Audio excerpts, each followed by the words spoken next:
अस्सलाम वालेकुम व्यूअर्स, मेरा नाम डॉक्टर शफ़क़ है और मैं गायनेकोलॉजिस्ट हूँ। जैसा कि आप मुझे जानते हैं, मैं डॉक्टर ज़किया के साथ मुख्तलिफ़ सेशंस में आती रही हूँ और रिसेंटली हमने एक लाइव सेशन किया था सब फर्टिलिटी के ऊपर। आज मैं उसी टॉपिक पे ज़रा वास्ट आप लोगों के साथ एक वीडियो करने आई हूँ कि आप लोगों को पता चले अगर उस सेशन में कोई प्रॉब्लम या कुछ रह गया है तो हम उसको क्लियर कर सकें। जी व्यूअर्स, बेसिकली अगेन मैं आपसे पहले ये डिस्कस करूँगी कि सब फर्टिलिटी है क्या। सब फर्टिलिटी बेसिकली एक कपल जो कि साथ रहते हों और 1 साल के लिए बग़ैर किसी प्रोटेक्शन से कंसीव करने की कोशिश करें और वो अचीव ना कर सकें, उसको कहते हैं सब fertility. I again repeat, before 1 year आप सब फर्टिलिटी लेबल नहीं कर सकते। 1 साल तक वो कंसीव करने की कोशिश करें विदाउट एनी प्रोटेक्शन, उससे पहले सब फर्टिलिटी नहीं कहेंगे, उसके बाद कहेंगे। सेकंड, मेरी आपसे लाइव सेशन पे भी इस बारे में बात हुई थी और हमारी एक काबिल दोस्त का क्वेश्चन भी था कि फ़र्टाइल विंडो और कोइटल फ्रीक्वेंसी है क्या।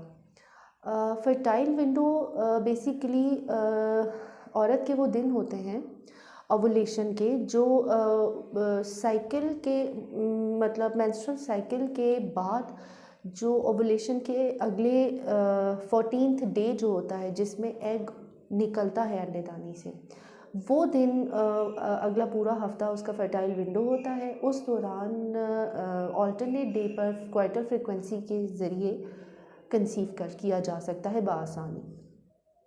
सेकेंडली बात है क्वार्टर फ्रीक्वेंसी क्या है। क्वार्टर फ्रीक्वेंसी के मियाँ बीवी साथ रहें और हफ्ते में 3 से 4 दफ़ा मिलें, उसके ज़रिए इस प्रॉपर फ्रीक्वेंसी के चलते जो है वो कंसीव कर सकते हैं। ये 2 बातें अक्सर हमारी व्यूअर्स को नहीं पता होती।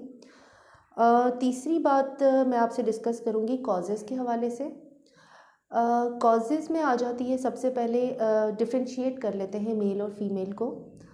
फीमेल में कॉज आ जाता है सबसे पहले एज और वेट, और फिर आगे आ जाते हैं मेडिकल डिसऑर्डर्स जिसमें पीसीओस हैं, थायराइड प्रॉब्लम्स हैं, डायबिटीज़ हैं। एज में बहुत बड़ा फैक्टर है कि 35+ पे जाकर प्रॉब्लम हो जाती है कंसीव करने के लिए, क्योंकि हमारा मैंने आपके पिछले लाइव सेशन पे भी इस बारे में डिस्कस किया था कि हम अपने सारे जो ज़िंदगी के काम हैं वो पहले करते हैं और शादी बाद में करते हैं। तो शादी शुड बी ऑन टाइम, तो जिसकी वजह से फर्टाइल विंडो और जो है वो हमारा मेंटेन रहे। बिकॉज़ औरत की अंडेदानी में जो अंडे हैं वो एक मखसूस अमाउंट में होते हैं, वो बनते नहीं रहते, वो वहाँ पे स्टोर्ड होते हैं। तो अगर टाइमली शादी हो जाए तो उसको बग़ैर किसी प्रॉब्लम के पेशेंट जो है कंसीव कर सकता है। एज रिलेटेड इश्यूज़ ख़त्म हो जाते हैं। दूसरी बात आ जाती है वेट की। जो ओबीस विमेंस हैं, गर्ल्स हैं, हमारी बच्चियाँ, उनमें ये प्रॉब्लम है कि जब बहुत ज़्यादा वज़न बढ़ जाता है मोटापे की वजह से तो उनको पीसीओएस का प्रॉब्लम हो जाता है, यानी अंडेदानी के करीब चर्बी जमा हो जाती है जिसकी वजह से अंडा अंडेदानी से निकल नहीं पाता और ओवुलेशन नहीं हो पाती। जब ओवुलेशन नहीं हो पाती तो प्रेगनेंसी के चांसेस ख़त्म हो जाते हैं, रादर कम हो जाते हैं। सबसे पहला प्रॉब्लम ये कि अपना वेट रिड्यूस करें। अब वेट रिड्यूस भी आपने एक मुनासिब उस पे करना, अपने बीएमआई के अकॉर्डिंग अपना हाइट और वेट को प्रॉपर मेंटेन करना है। आपका वेट बहुत ज़्यादा भी कम नहीं होना चाहिए, क्योंकि एक्सेसिव डाइट से, एक्सेसिव एक्सरसाइज से हार्मोनल इम्बैलेंस हो जाता है जिसकी वजह से अगेन एनोवुलेटरी साइकिल्स हो जाती हैं, उसमें भी कंसीव करने का प्रॉब्लम हो जाता है। हमारी यंग बच्चियां जो शादी से पहले बहुत ज़्यादा डाइट करती हैं, बहुत ज़्यादा एक्सरसाइज करती हैं, उनको कंसीव होने में ये प्रॉब्लम होती है। अच्छा, और जो आजकल हमारी सोसाइटी में एक मिथ है कि चाँद के हवाले से वो अपने आप को कैलेंडर डेट्स के अलावा अपने आप को चाँद से रिलेट करके चलती हैं, जैसा कि चाँद की फ़लाँ तारीख को या फ़लाँ तारीख को बेटा होगा या बेटी होगी। ये मिथ्स हैं हमारी सोसाइटी के, क्योंकि हमारी सोसाइटी मिथ बेस्ड है। तो उस पे मैं आपसे ये रिक्वेस्ट करूँगी कि प्लीज़ चाँद को फॉलो मत करें, आप अपने कैलेंडर डेट्स को, अपने फर्टाइल विंडो को फॉलो करें और क्वार्टर फ्रीक्वेंसी पे फोकस्ड रहें। अच्छा, अब मेल की कॉजेज़ के बारे में बात करेंगे। मेल में एज कोई बहुत ज़्यादा बड़ा फैक्टर नहीं है। लेकिन मेल में वेट एक है फैक्टर, क्योंकि डायबिटिक मेल जो होते हैं ओबीस होने के बावजूद कुछ डायबिटीज़ की प्रॉब्लम, कुछ ओबेसिटी की प्रॉब्लम, उनमें जो स्पर्म की मोटिलिटी है वो अफेक्ट होती है, स्पर्म काउंट भी अफेक्ट होता है, जिसकी वजह से मेल का ये एक फैक्टर आता है। दूसरी एक बात होती है मम्स की हिस्ट्री, हम मेल्स में पूछते हैं, कनपेड़ी जिसे कहा जाता है। उसमें ये होता है कि उसमें जो टेस्टिकल्स होते हैं मम्स उसको श्रिंक कर देता है, जिसकी वजह से स्पर्म काउंट पे इफ़ेक्ट होता है। कुछ थायराइड इश्यूज़ होते हैं, हाइपोथायराइडिज्म में कंसीव होने में प्रॉब्लम हो जाती है। ये तो थे हमारे कुछ कॉजेज़। अब आप लोग के जहन में ये सवाल आ रहा होगा कि इन्वेस्टिगेशंस इसके लिए क्या होंगी। सो इन्वेस्टिगेशंस होंगी, सबसे पहले फ़ीमेल्स की मैं बात करूँगी तो सबसे पहले उसका एक पेल्विक अल्ट्रासाउंड, जिसमें हम उसकी पूरी एनाटमी देखें, यूट्रस, ओवरी, साइज़ वगैरह। और उसी अल्ट्रासाउंड को हम करवाएंगे 12th day of last menstrual period के, क्योंकि उसका हम फॉलिकुलर ट्रैकिंग करेंगे कि फॉलिकल किस साइज़ का आ रहा है, और जो डोमिनेंट फॉलिकल आ रहा है जिसको ग्राफियन फॉलिकल भी कहते हैं, सो उस पे वो पेशेंट उस साइज़ की वजह से कंसीव नहीं कर पा रहा, या साइज़ ठीक है तो कोई कहीं और कोई प्रॉब्लम है। पहला बेसिक अल्ट्रासाउंड हम करते हैं। फिर अगर अल्ट्रासाउंड में एवरीथिंग इज़ ओके, फिर हम पेशेंट की ट्यूबल पेटेंसी चेक करते हैं। ट्यूबल पेटेंसी हिस्टेरोसल्पिंजोग्राम के ज़रिए भी होती है और लेप्रोस्कोपी के ज़रिए भी होती है, ठीक है। और जो मेल की साइड पे टेस्ट आपको बताऊंगी वो है husband semen analysis. That is a single but very very important test, जो कि एक कपल मुश्किल से करवाता है, लेकिन ऑनेस्टली अगर ये एक टेस्ट ही हो जाए तो इससे काफ़ी बातें क्लियर हो जाती हैं कि प्रॉब्लम किस साइड पर है।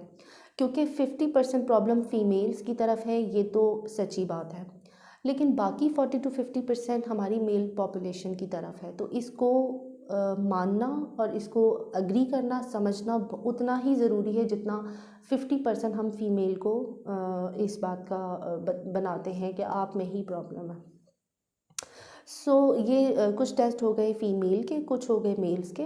बाकी अगर आपके माइंड में हार्मोन्स की बात आ रही है तो हार्मोन्स बहुत ज़्यादा रोल प्ले नहीं करते। एफएसएच एलएच अगर करवाना होता है तो जस्ट ये कि उनका साइकिल जिनका इरेगुलर हो या एमिनोरिया की हिस्ट्री हो, उनमें हम देखना चाहते हैं। प्रीमेच्योर ओवेरियन फेलियर की तरफ तो नहीं पेशेंट जा रही, उनमें हम करवाते हैं।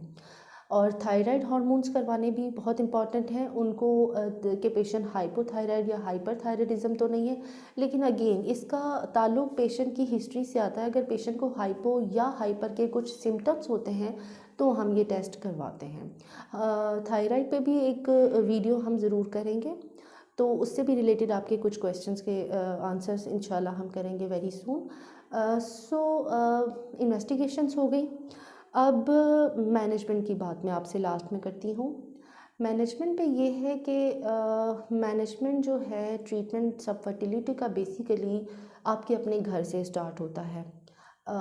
आप सबसे पहले अपना वेट लॉस करें, और मेरी इस वीडियो के बाद जितने भी पेरेंट्स हैं, जितने भी सोसाइटी में जितने भी हैं लोग जो रखते हैं ये रिस्पॉन्सिबिलिटी कि बच्चे और बच्चियों की शादी टाइम पे होनी चाहिए, जल्दी होनी चाहिए, ये एक इसकी मैनेजमेंट है कि एज रिलेटेड सब फर्टिलिटी को हम रिड्यूस करें। बाकी जो फैक्टर्स हैं उनको तो हम ट्रीट कर ही सकते हैं। सेकेंडली कि मैं आपसे फिर रिपीट करना चाहूँगी कि अपने वेट को रिड्यूस करें, या जो अंडर वेट है वो अपने आप को प्रॉपर उसकी हेल्दी डाइट लेके अपना वेट को मुनासिब रखें। सेकेंडली कि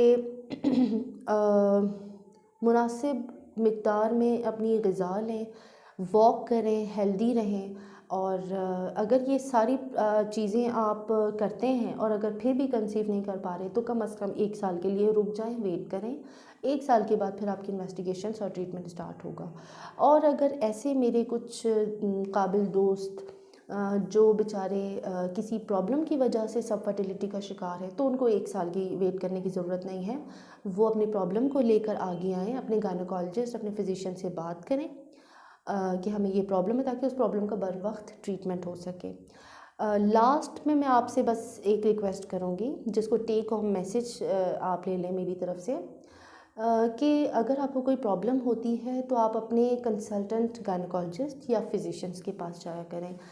नियर बाय किसी क्लिनिक या अनक्वालिफाइड दाई या एलएचवीज़ के पास जाने से बेहतर है अपने कंसल्टेंट के पास जाएं। वो आपकी प्रॉब्लम को सुनेंगे और प्रॉपर कंसल्टेशन के साथ आपको लेकर चलेंगे और रादर जंप नहीं करेंगे डायरेक्ट दवाइयों पर, क्योंकि ऑलरेडी जो पेशेंट्स इन लोगों के पास से होकर आते हैं वो अपने अंदर आधे से ज़्यादा बिगाड़ पैदा कर चुके होते हैं। अब कंसल्टेंट बेचारा उस बिगाड़ को भी सुधारने बैठ जाता है और ट्रीट भी करने बैठ जाता है। सो बस टेक होम मैसेज ये है कि आप अपने कंसल्टेंट गायनेकोलॉजिस्ट के पास जाया करें और अपना प्रॉब्लम बताएं। इंशाल्लाह जो है आपका ये प्रॉब्लम सॉल्व हो जाएगा। Thank you so much.